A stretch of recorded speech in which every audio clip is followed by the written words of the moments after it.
Bismillahirrahmanirrahim. Bismillahirrahmanirrahim. Assalamualaikum warahmatullahi wabarakatuh. Jumpa lagi bersilaturahmi di channel Mimro, channel Syiar Dakwah. Pada kesempatan ini saya mau men-share video kajian tasawuf oleh Andre Gurutta, Profesor Dr. Kiai Haji Nasaruddin Umar MA. Seperti apa video kajiannya? Mari kita nonton setelah cuplikan video kajian berikut ini.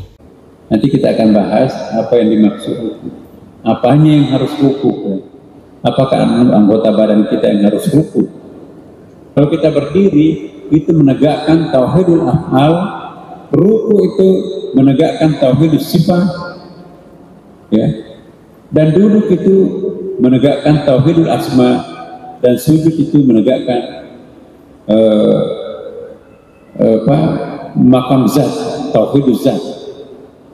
Sebelum alam ini hadir menjadi alam, di mana sembunyi alam ini? Kalau saya tanya, duluan mana alam daripada Allah?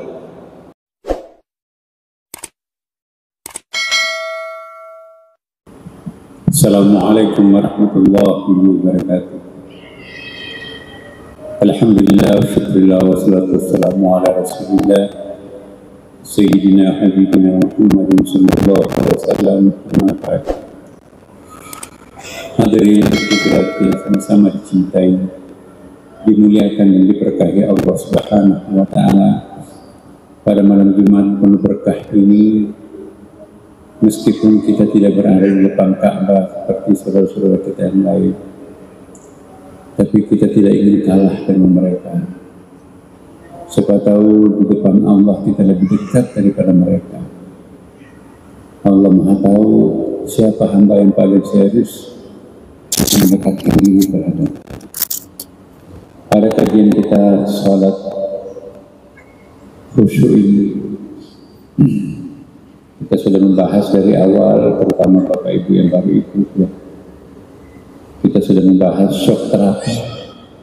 Bagaimana caranya supaya memusatkan perhatian kita tercurah hanya kepada Allah Subhanahu wa taala. Kita perlu menurunkan suasana beta menjadi suasana alfa. Dalam neurologi itu ada yang kita kenal beta, alfa, ya. Kemudian juga ada theta, yang delta. Delta itu ngorok tidur. Nah, dari situ nanti kita akan menurunkan frekuensi getaran otak kita dari 24 per second menjadi 17 per second, sehingga kekhusyuan bisa fokus. Dari situ nanti kita menghadap ke Ka'bah, ya. Berdiri, mengangkat kedua tangan, menyerahkan diri sepenuhnya. Kemudian kita membuka dengan ungkapan doa iftitah, komitmen kita kepada Allah Subhanahu wa taala, lalu membaca surah Al-Fatihah, kemudian kita ruku. Nah, hari ini kita akan bahas tentang ruku. Ya. Berdiri seperti alif, tegar, menegakkan kebenaran, itulah hakikat salat. Aqimis shalah, tidak dikatakan iqamus shalah. Jadi salat itu ditegakkan, bukan dikerjakan.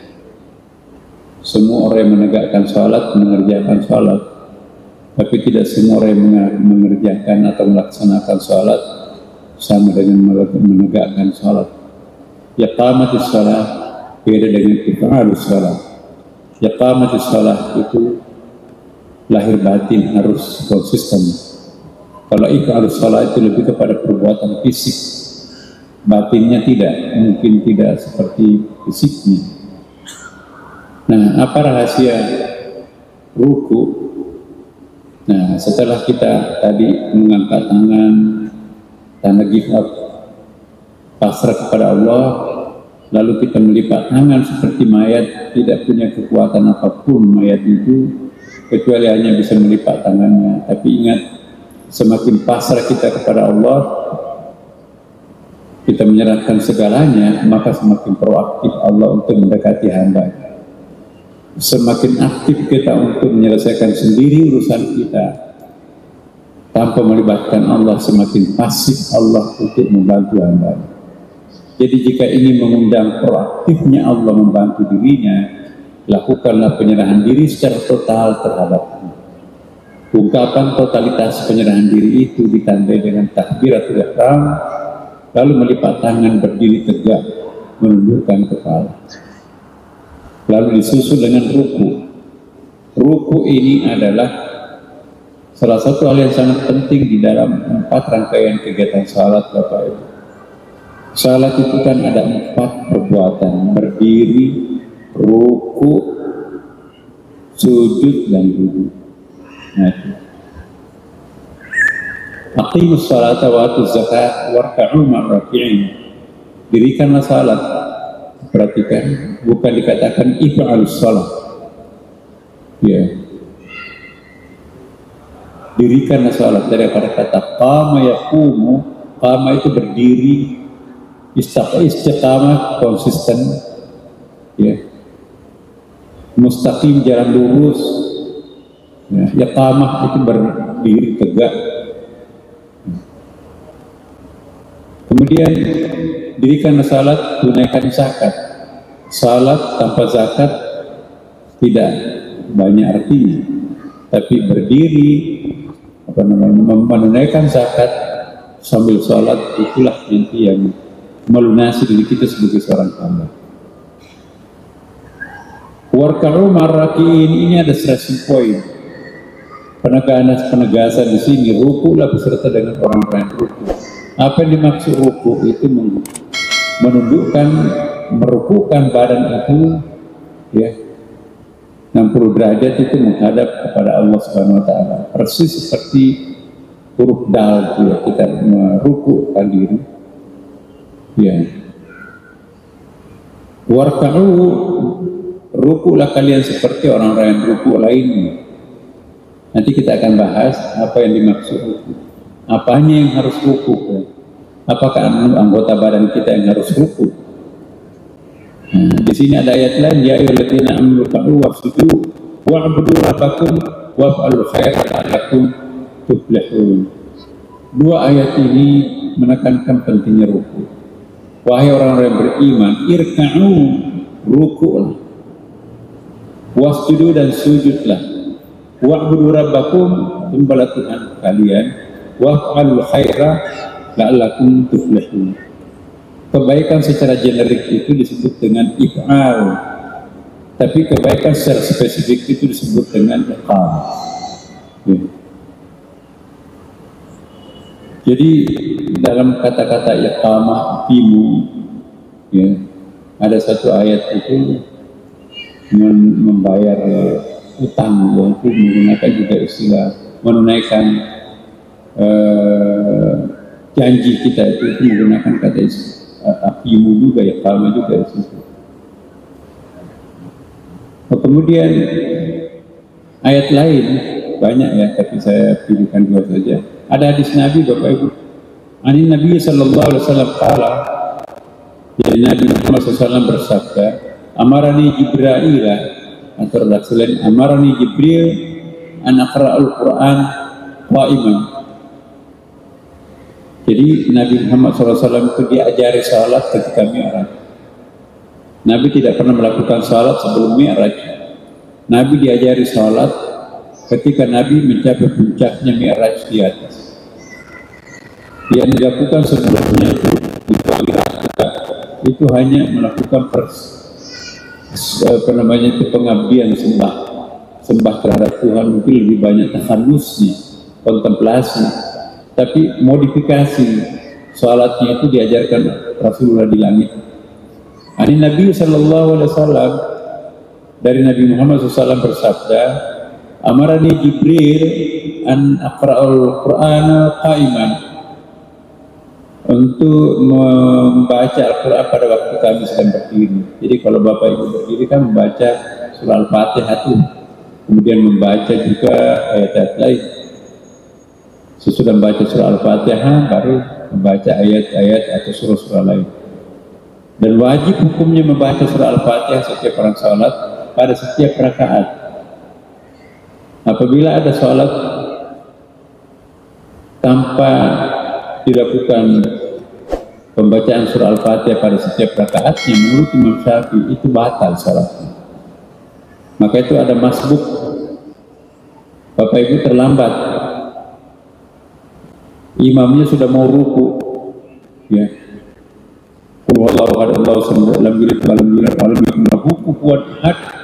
baru Allahu Akbar, kita nggak sempat membaca surah Al-Fatihah, imamnya sudah terlanjur ruku, maka itu nanti digantikan dengan masbuk, walaupun kita masih dapat sedikit.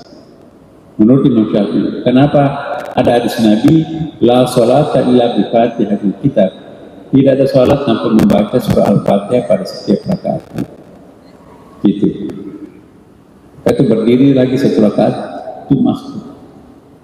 Kalau Abu Hanifah tidak perlu masbuk, yang penting imam yang menanggung resikonya. Itulah hebatnya salat jamaah.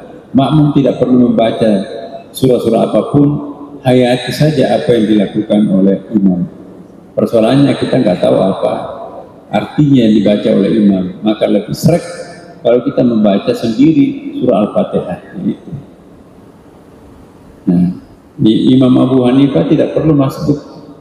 Bahkan Imam Abu Hanifah tidak perlu kita membaca surah Al-Fatihah. Kalau Imam Syafi'i begitu imam mengatakan ghairil maghdubi alaihim waladdallin, amin, begitu selesai membaca amin, bismillahirrahmanirrahim, alhamdulillahirabbil alamin, iyyaka na'budu wa iyyaka nasta'in, ihdinas siratal mustaqim, siratal ladzina an'amta 'alaihim. Baru imam membaca surah lain. Kalau imamnya sudah membaca ayat lain, surah lain, nggak apa-apa, terusin Al-Fatihah. Ya.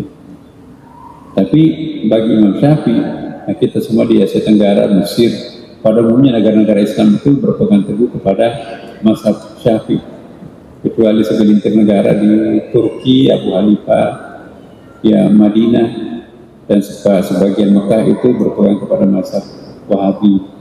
Minoritas itu Wahabi, itu mayoritas itu Imam Syafi'i. Ya, jadi jangan kita sedikit-sedikit harus seperti Saudi Arabia, tidak, Bapak Ibu. Nah sekarang kita lanjut Bapak Ibu mengenai ruku ini.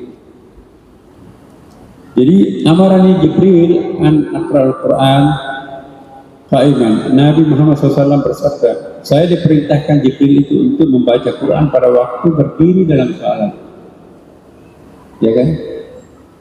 Bertahmid pada saat ruku, subhanallah, bertasbih pada waktu sujud, subhanallah, berdoa pada waktu duduk, rabbana atina fid dunya hasanah. Jadi 4 gerakan pada waktu salat itu: berdiri, baca ayatnya, ruku, baca tasbihnya, sujud itu baca tasbih sujudnya, tahmid pada waktu ruku ya, dan berdoa pada waktu duduk. Hakikat ruku sesungguhnya mengisyaratkan kefanaan sifat. Ada yang disebut dengan al-fana'us sifat. Al-fana'us sifat yaitu meleburkan sifat-sifat kemanusiaan kita ke dalam sifat-sifat ketuhanan. Pada saat yang kemarin kita bahas kan, meleburkan semua nama ke dalam nama Allah. Itu Allah pertama pada azan itu. Yang kedua, meleburkan af'al, perbuatan-perbuatan kita larut kepada perbuatan Allah. Semua kejadian yang apapun terjadi tidak lain adalah kejadian yang dilakukan oleh Allah. Dan ketika kita sedang ruku, itu meleburkan sifat-sifat. Semua sifat-sifat yang kita miliki itu tidak lain adalah Asmaul Husna juga, sifat-sifat Allah juga. Ya. Jadi hakikat ruku sesungguhnya mengisyaratkan kefanaan sifat. Ya. Dari segala unsur kemusyrikan kepada Allah SWT melalui bayang-bayang keangkuhan dan egoisme. Ya. Tidak boleh kita egois, pasrah kepada Tuhan. Seluruh sifat-sifat egoisme itu hilang. Berdiri, makam tauhid afal, ini pernah kita bahas. Kalau kita berdiri, itu menegakkan tauhidul afal. Ruku itu menegakkan tauhid sifat, ya, dan duduk itu menegakkan tauhidul asma, dan sujud itu menegakkan makam zat, tauhiduz zat. Apa yang dimaksud dengan tauhidul af'al? Dalam perspektif tasawuf itu, tauhid itu artinya menyatukan, mengesahkan perbuatan, mengesahkan sifat, mengesahkan nama, mengesahkan zat. Jadi 4 hal yang perlu kita esahkan. Mengesahkan nama pada waktu itu. Bagaimana caranya mengesahkan nama? Mengesahkan nama itu kan begini, Bapak Ibu. Mohon maaf. Nama-nama Allah itu bukan Asmaul Husna 99 itu. Semua nama-nama alam semesta ini, termasuk di dalamnya pohon dengan nama-namanya. Pohon palem itu ada 200 spesies. Masing-masing namanya itu. Ada nama latinnya, ada 200 itu. Semua nama-nama alam semesta ini yang jutaan bahkan triliunan jumlahnya itu sesungguhnya tidak lain adalah nama-nama Allah juga. Bagaimana kok bisa? Masjid ini nama Allah, pohon kelapa itu nama Allah. Semua nama benda-benda alam semesta ini itu juga namanya Allah. Itu menurut perspektif tasawuf. Kenapa? Karena alam semesta ini sebetulnya itu adalah tajallinya Allah, manifestasinya Allah Subhanahu wa Ta'ala. Ya. Dulu gak ada namanya. Dalam Quran itu, wa antum samaitumuh, kalianlah yang memberi nama itu gunung, itu hujan, itu laut, ya, itu binatang, itu kembang, itu manusia. Makin banyak nama, tapi tidak lain nama-nama itu juga adalah yang satu itu. Karena logikanya masuk akal juga. Sebelum alam ini hadir menjadi alam, di mana sembunyi alam ini? Kalau saya tanya, duluan mana alam daripada Allah? Duluan Allah kan? Baru menyusul alam. Sebelum alam itu menjadi alam, dia sembunyi di mana? Inna lillahi wa inna ilaihi raji'un. Dia dari Allah kan semuanya. Adakah sesuatu yang tidak berasal dari Allah? Enggak ada kan? Alam semesta ini dari mana? Sembunyi di mana? Saya menulis di papan tulis spidol 1000 kata di papan tulis itu tulisan itu, tinta yang di whiteboard itu dari mana itu? Itu dari perutnya spidol kan? Kalau saya sedot kembali 1000 kata itu habis, masuk ke perut spidol, masih ada nggak 1000 di perutnya spidol? Potensi 1000-nya ada, tapi sudah tidak ada 1000-nya lagi. Nah, kalau alam semesta yang jutaan triliunan jumlah entitasnya ini, sebelumnya itu dari mana? Apakah ada dengan sendirinya? Tidak mungkin ada sesuatu yang ada tanpa ada yang mengadakan kan? Logikanya mengatakan seperti itu.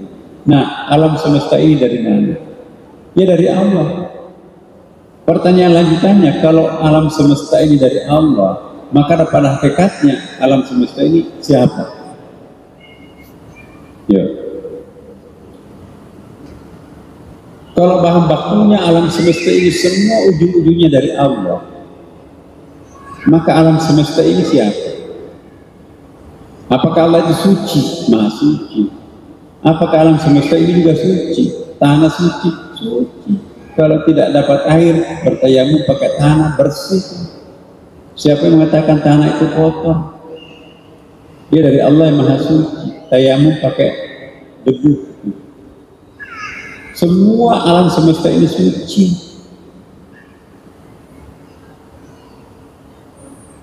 Jadi 1 juta nama alam, maka pada hakikatnya nama-nama 1 juta itu namanya siapa?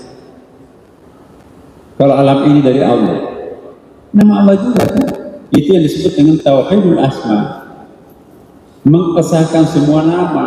Berapa orang yang datang di sini semua punya nama, tapi pada hakikatnya yang punya nama itu adalah siapa? Kita berasal dari mana? Inna lillahi wa inna ilaihi raji'un. Kalau kita dari Allah, maka nama yang punya nama diri kita itu, nama itu pada hakikatnya namanya siapa? Nama Allah juga kan. Berarti Asmaul Husna itu bukan hanya 99, semua nama-nama alam semesta ini ada namanya juga. Itu yang disebut dengan Tauhidul Asma. Jelas ya? Itu. Nah, Tauhidul Af'al, saya duduk, Bapak duduk. Siapa yang duduk? Kita berasal dari mana? Pada hakikatnya yang berbuat itu siapa sih? Ada ayatnya kan, wa ma ramaita idh ramaita walakinallah rama. Bukanlah kalian melempar pada saat melempar, melainkan Allah lah yang melempar. Jadi kita apa? Siapa yang duduk? Ya, dalam pandangan tasawuf, ya dia semuanya. Siapa yang melempar? Ya. Siapa yang berjalan? Siapa yang berdiri? Siapa yang bicara? Siapa yang mengajar? Siapa yang diajar? Semuanya adalah dia. Tidak ada sesuatu selain dia. La maujud illallah. Dengan demikian, semua perbuatan yang ada, maka perbuatannya. Karena siapa mereka semuanya? Siapa kita semuanya? Adalah pada hakikatnya dari dia. Dengan demikian, apapun perbuatan kita, perbuatannya dia. Tauhidul Af'al. Tauhidul sifat juga sama. Ya. Kita punya banyak sifat yang berbeda-beda di sini. Tapi sifat yang berbeda itu lukisan Tuhan.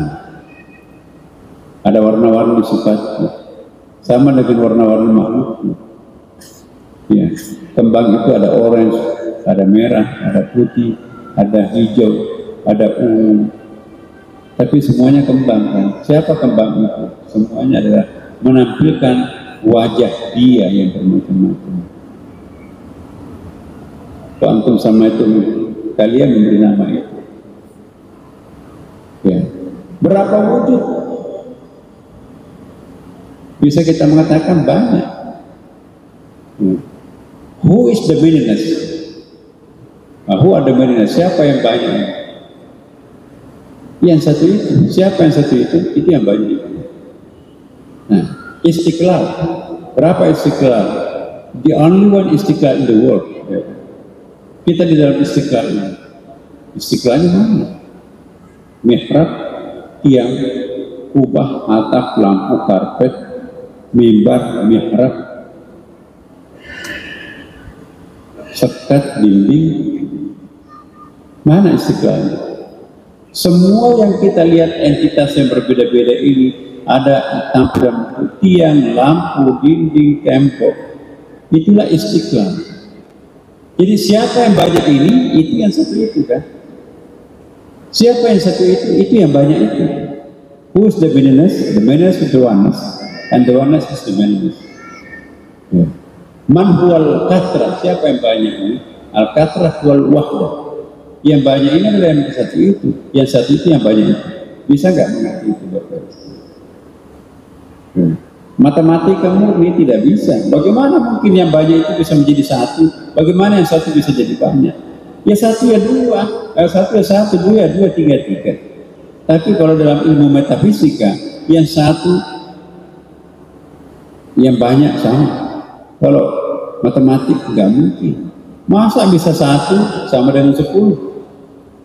Tapi dalam metafisika, yang 10, yang satu itu juga, yang satu itu, yang 10 itu. Jangankan 10, siapa yang 1 juta itu?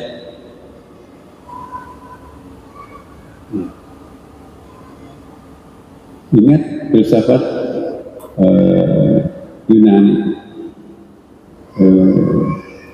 Pythagoras. Tidak ada artinya kita bicara 1 juta tanpa bicara angka 1. Bukankah 1 juta itu kelipatan 1 juta dari angka 1? Apakah bisa ada angka 10, 100, 1000 tanpa ada angka 1? Jadi unsur-unsur yang mewujudkan 1000 atau 1 juta, 1 triliun itu ialah angka 1 itu. Tanpa ada angka 1, nggak mungkin ada bilangan kan? Jelas kan? kalau matematika, bagaimana mungkin 1 sama dengan 1000? Tapi kalau metafisika, 1 bisa sama dengan 1000. Istiqlal berapa? 1. Istiqlal berapa? 1000. Coba hitung lampunya, karpetnya, warna-warninya, itu semua 1000 entitas. Siapa yang 1000 itu? Yang 1 itu. Jadi 1 sama dengan 1000 kan? 1000 sama dengan 1. Tapi matematik, masa 1 sama dengan 1000? Mungkin.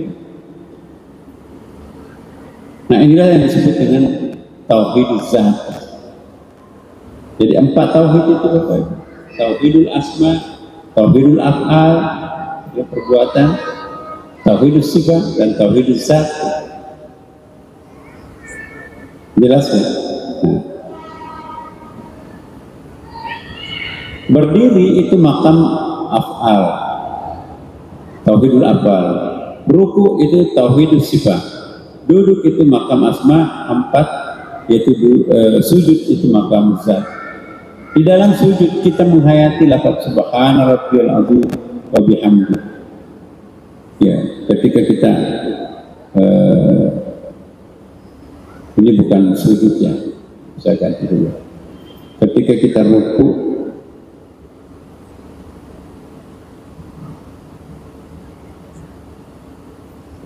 kita menghayati subhana rabbiyal azim wa bihamdi. Yang ruku bukan hanya kepala, tetapi yang lebih penting ialah merukukan segenap potensi diri kita, mulai dari kepala sebagai mahkota kita sampai kepada seluruh organ spiritual kita seperti kalbu, jiwa, dan akal pikiran. Jadi ibu bapak sekalian, kalau kita ruku nanti pada waktu salat, yang ruku itu bukan anggota badan fisik saja, rukukan kepalanya, rukukan isi kepalanya, rukukan badannya, rukukan isi badan itu, kalbunya di situ, zauqnya di situ, jiwanya di situ, akalnya di situ, semua ruku menghormat kepada Allah Subhanahu wa taala. Ya, itu yang disebut dengan ruku. Ruku adalah wujud keberadaan. Ruku adalah wujud keberadaban, beradab. Kalau kita ruku itu kan suatu konsep penyembahan, suatu konsep penghormatan, ya, al-adab. Dan sujud itu adalah wujud keakraban, al-qurb. Jadi ada al-adab, al-qurb. Barang siapa yang tidak memperbaiki adabnya, maka tidak akan menemukan kedekatan itu. Jadi adab yang benar akan melahirkan qurb yang benar. Logikanya Bapak Ibu, kalau ingin menikmati sujudnya, perbaiki rukunya. Jelas ya? Kalau ingin sujudnya nanti itu mencapai sasaran, intinya salat itu sujud, maka tidak ada sujud yang indah tanpa melakukan ruku yang indah. Ruku itu adalah adab, tata krama. Sedangkan sujud itu keakraban. Tidak mungkin ada keakraban kalau tidak melakukan keadaban. Keadaban itu adalah ruku, keakraban itu adalah sujud. Ya, jelaskan Bapak Ibu. Jadi siapa yang ingin mendapatkan sujud yang benar, lakukanlah ruku yang benar. Tanpa ruku yang benar, tidak mungkin kita memperoleh nikmat sujud yang benar. Nah, itu tadi ruku secara hakikat, tarekat. Kan selalu ada 3 kan Bapak Ibu. Tahara syariah, tahara tarekat, tahara hakikat. Salat, ya, ada takbir syariah, ada takbir tarekat, ada takbir hakikat. Berdiri secara syariah, berdiri secara tarekat, berdiri secara hakikat. Sekarang kita bahas tentang ruku. Ruku secara syariah, ruku secara tarekat, ruku secara syariah. Ruku secara syariah menundukkan kepala menghadap ke kiblat, rangkaian badan kita. Itu namanya ruku ya. Ruku secara fikih syariah. Ruku secara tarekat bukan cuma badan kita yang ruku, tapi isi kepala ini pun juga harus tawadu, tunduk kepada Allah. otak kita tawadu, ya, jiwa kita pun juga mulai di hadapan Allah, tenang, menghadap kepada Allah. Itu ruku tarekat. Nah sekarang bagaimana kalau ruku hakikat lebih dalam lagi kan? Ketika ruku, hati hamba harus takut dan khusyuk selama dalam situasi ruku itu. Jadi kalau sekedar ruku tapi tidak ada jelasnya siapa yang dirukuki, ya untuk apa ruku, itu baru ruku tarekat. Hanya respect kepada Tuhan, tapi dia belum paham bagaimana caranya takarruf kepada Allah, maka itu baru sampai ke tingkat tarekat. Kalau sampai ke tingkat puncak, yaitu ruku hakikat, dia tahu adresnya, alamat tempat kita untuk sujud kemana. Jadi ada tempat yang ingin dituju. Ketika ruku, hati hamba harus takut dan khusyuk selama dalam situasi ruku. Ia harus merendahkan dirinya lahir batin di hadapan kebesaran Allah SWT. Ia harus gelisah jika terhalang untuk meraih hakikat sujud seperti yang diraih oleh hakikat Allah yang lain. Jadi ahli ruku itu hendaknya menjadi bagian daripada arifin, ya, atau sahibul qulub.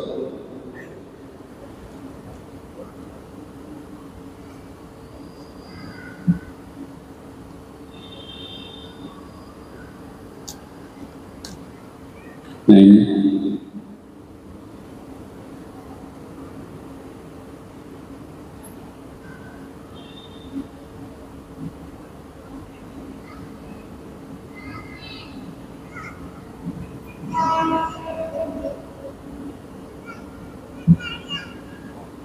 berikut kita lanjut.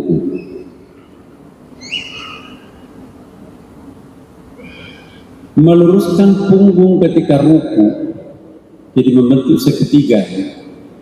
Ia harus bebas daripada kebengkokan kuasa nafsu, membinasakan keinginan dan penglihatan nafsu, membersihkan cermin hati dari kaki wasilah egoisme. Nah kalau ruku itu nggak boleh setengah ruku, ada kan malas ruku itu, kan kita pegang lutut kan, maka dengan demikian kita membentuk segitiga di situ. Nah kalau orang yang malas ruku itu ya hanya pegang pahanya aja, alasannya sakit, padahal sesungguhnya kalau dia pergi kemana-mana juga ruku, bahkan sujud. Ya jangan memanjakan badannya, tidak meruku terhadap Allah. Ya, membersihkan cermin hati dari kaki wasilah egoisme. Ruku itu membersihkan egoisme kita. Orang yang tidak pernah ruku itu egois.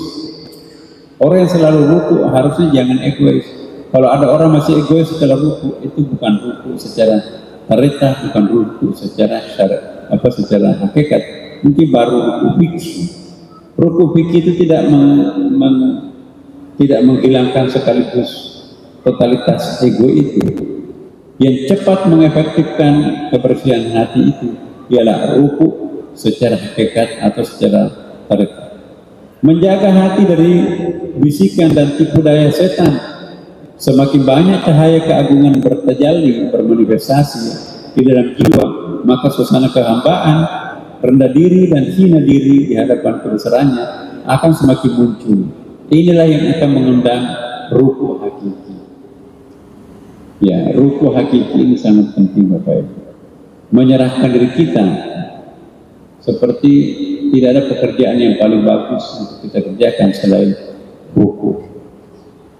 Kalau kita masih membenci ruku, aduh sakit, aduh malas, aduh gimana, lecet pakaian, itu berarti tidak tulus mengabdi, menghamba kepada Allah Subhanahu wa Ta'ala. Lenyap di dalam Allah merupakan kesempurnaan atau fana pertama. Ya, nanti ada hadis yang menarik itu. Jika kesadaran akan kelenyapan itu sudah hilang, maka inilah yang disebut dengan kesampaian atau finish fana kedua. Dan sadar dari fana kedua, maka itu yang disebut dengan baqa. Jadi ruku itu fana, sujud itu nanti baqa. Nah, gimana menjelaskan ini? Ini harus panjang, tapi waktu kita terbatas ya. Lenyap di dalam Allah merupakan kesempurnaan. Ya, al-fana, as-sahu ba'dal mahdu. Jadi kita mabuk setelah sadar. Sekarang kita sadar. Nanti kita sholat itu kita nggak sadar. Saking sadarnya sehingga dia seperti tidak sadar. Dia nggak rasa kalau dirinya itu ruku sampai berjam-jam ruku. Kayak Nabi Ibrahim, dia pakai tongkatnya salat, dia nggak sadar kalau dirinya itu berdiri cukup lama. Dalam riwayat itu sudah meninggal Nabi Ibrahim, tapi masih berdiri ditopang oleh tongkatnya. Nanti tongkatnya itu dimakan rayap, baru tongkat itu patah, lalu Nabi Ibrahim itu jatuh. Coba. Dia nggak sadar. Nah, orang yang dekat dengan Tuhan, dia nggak akan pernah capek. Jadi kalau kita masih capek pada waktu sholat, itu pertanda kita belum menyatu dengan Tuhan. Pulang pesta, tengah malam baru masuk rumah, suruh sholat isya, itu setengah ngantuk. Bukan setengah ngantuk, setengah tidur. Males, nggak ada lagi sholat sunat tabliyah ba'diyah, enggak. Ya, qul huwallahu ahad, na'tayna. Tapi kalau orang mencintai Tuhannya, semakin capek, semakin asyik. Ya Allah, aku akan mempersembahkan yang mahal untukmu. Mestinya aku tidur cepat, mestinya aku ngaso ini, tapi aku lelah. Justru aku ingin mencari poin di sini. Walaupun aku sangat lelah, tapi aku akan sempurnakan ibadahku. Aku tidak akan meninggalkan qabliyah ba'diyah. Bahkan gairul muakkad pun aku akan lakukan. Tersenyumlah sang langit menyaksikan, ini benar-benar hamba. Poinnya berhasil. Ya. Jadi kalangan salikin memandang berdiri sebagai fana, ruku sebagai fana dari fana, dan sujud sebagai sujud al-baqa. Baqa itu lebih tinggi daripada fana. Kalau fana itu mabuk, tapi kalau baqa itu selesai mabuknya dia sadar, tapi sadar kedua. Kalau sekarang ini kan sadar awal. Nanti kita khusyuk luar biasa, fana itu mabuk. Sadar dari kemabukan itu sadar kedua. Ya. Nabi Muhammad SAW sadar ketika Mi'raj, ya berada dalam posisi seperti tidak sadar. Turun dari Mi'raj itu sadar lagi, tapi sadar ketika sebelum naik ke Mi'raj, sadar sesudah pulang dari Mi'raj, itu berbeda. Ada yang disebut dengan as-sahu ba'dal mahwu, ada al-mahwu ba'dal sahu. Ya. As-sahu ba'dal mahwu, mabuk setelah sadar. Itu mabuk setelah sadar pertama. Kita sadar pertama ini. Mudah-mudahan nanti sholat itu kita sadar, kita tidak sadar saking sadarnya. Nah, oh iya ya, aku sudah sadar dari fana. Nah itu sadar beda. Sadar kedua itu beda sadar pertama. Sadar yang kedua itu bisa meminjam mata Tuhan untuk melihat, meminjam telinga Allah untuk mendengarkan, sehingga nggak ada alam gaib baginya. Alam gaib sudah lewat. Jangan main-main orang yang seperti ini, sebab kalau dia tersinggung, Allah yang tersinggung. Masya Allah. Rahasia salat ialah sampai kepada Allah Subhanahu Wa Taala yang disembah. Seorang ulama pernah berkata, salat adalah masy'ar, atau sampainya kita ke tempat tujuan. Kalau belum nyampe itu belum salat. Berdiri makam tauhid afal, ruku makam tauhid sifat, duduk makam asma, dan sujud makam zat. Hakikat ruku sesungguhnya mengisyaratkan kefanaan sifat, al-fana'u sifat, dari segala unsur kemusyrikan kepada Allah Subhanahu Wa Taala. Nah, di dalam sujud yang saya sudah tadi bahas.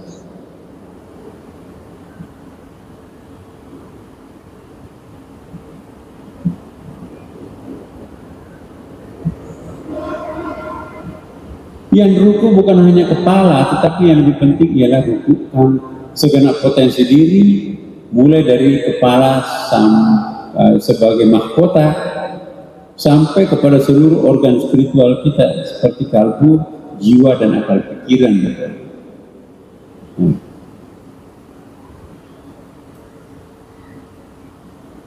Ruku adalah keluar dari stasiun pelaksanaan perintah dan istiqamah ke dalam penghayatan dan pengkhidmatan, keluar daripada beban kepada penikmatan, enjoyable. Jadi gini Bapak,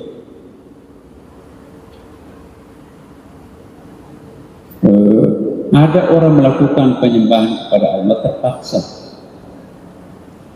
dia lakukan kewajiban, itu disebut dengan ahlu ta'ah. Tapi ada juga orang melakukan ibadah itu bukan lagi karena terpaksa, tapi enjoy. Nah, beda kan Bapak? Kenapa Anda sholat? Ya karena wajib. Kenapa Anda sholat? Aku cinta sholat. Jadi satu sholat, kenapa? We have to pray. Tapi satu yang sholatnya, I love to pray. Kalau kita lakukan sesuatu, you have to, aku harus, maka itu ahli ta'ah. Tapi kalau kita melakukan suatu ibadah dengan I love, jadi motivasinya adalah loving, itu adalah ahlul ibadah. Kalau dia terpaksa melakukannya, maka itu adalah ahlul ta'ah. Tentu yang lebih baik yang mana? Ahlul ibadah atau ahlul ta'ah? Banyak orang melakukan sholat itu hanya sebatas ahlul ta'ah, tapi belum masuk ahlul ibadah. Ahlul ibadah itu menikmati, tapi kalau ta'ah itu terbebani. Saya tanya ibu-ibu, selama ini lebih banyak sholatnya merupakan beban atau kenikmatan? Jujur. Kadang-kadang beban, kadang-kadang dinikmati kan Bapak. Nah alhamdulillah kalau dinikmatinya lebih banyak, bukan terbebaninya lebih banyak. Selama kita sholat itu merupakan sholat itu beban, maka kita itu ahlu ta'ah. Di depannya ada raja yang harus takut. Tapi kalau ahlu ibadah, nggak ada siapa-siapa di hadapan saya. Aku mencintai Tuhan, maka aku melakukan salat. Itu ahlu ibadah. Jadi, they do pray with love. Enjoyable, sangat menikmati. Tapi kalau melakukan salat itu masih lebih banyak bersifat burden, beban, maka itu ahlu ta'ah. Nah kita akan hijrah dari ahlu ta'ah menjadi ahlul ibadah. Ada lagi nanti Bapak, ini hakikatnya, dari ahlul ibadah menjadi ahlullah. Wah ini lebih kencang lagi. Kalau ahlul ibadah itu semuanya dengan cinta kan? Ya semuanya dengan cinta karena dia ingin menyembah Allah. Dia ingin mempersembahkan semuanya kepada Allah. Dia merasa sangat enjoy berhadapan dengan Tuhan. Kalau ahlullah nggak ada tujuannya. Orang yang punya tujuan itu belum nyampe. Aku mau ke Istiqlal, sebentar lagi enak. Sebentar lagi aku masuk ke pelarangan Istiqlal. Nah kalau orang sudah masuk sholat Istiqlal, tujuannya mau ke Istiqlal kan? Udah nyampe kan? Itu sudah wusul, bukan lagi wukuf. Wukuf di Arafah itu belum sempurna loh Bapak. Harus wusul, finishnya di Mina. Masih harus ada mabit di Musdalifah, kemudian melempar di Mina. Nah itu baru wusul. Jangan salah alam, halte pemberhentian, turun, disangkanya finish. Enggak, Istiqlal di depan. Tapi kalau kita sudah sampai di Istiqlal, mau kemana lagi? Udah, tujuan kita di sini kok. Nah itu dia. Jadi ahlullah itu sudah sampai ke puncak tujuan. Kalau ahlul ibadah, udah sebentar lagi nyampe. Sudah hawa-hawanya, baunya, rasanya sudah, bau surganya sudah harum. Nah tapi kalau ahlullah sudah masuk, dia bukan lagi mencari kembang surga, dia menjadi kembang surga itu sendiri. Itu ahlullah. Pilih yang mana Bapak Ibu? Ya, yang paling baik ya. Kapan ya? Insya Allah setiap malam Jumat datanglah ke Masjid Istiqlal, kita akan memperbaharui kedekatan diri kita dengan Allah SWT. Minggu depan kita lanjutkan lagi ya poin ini Bapak Ibu sekalian karena sangat penting. Mudah-mudahan Allah pertemukan kita lagi pada kesempatan yang akan datang dalam keadaan sehat walafiat. dan semoga Allah memberkati kita semuanya. Wassalamualaikum warahmatullahi wabarakatuh. Terima kasih, semoga bermanfaat. Assalamualaikum warahmatullahi wabarakatuh.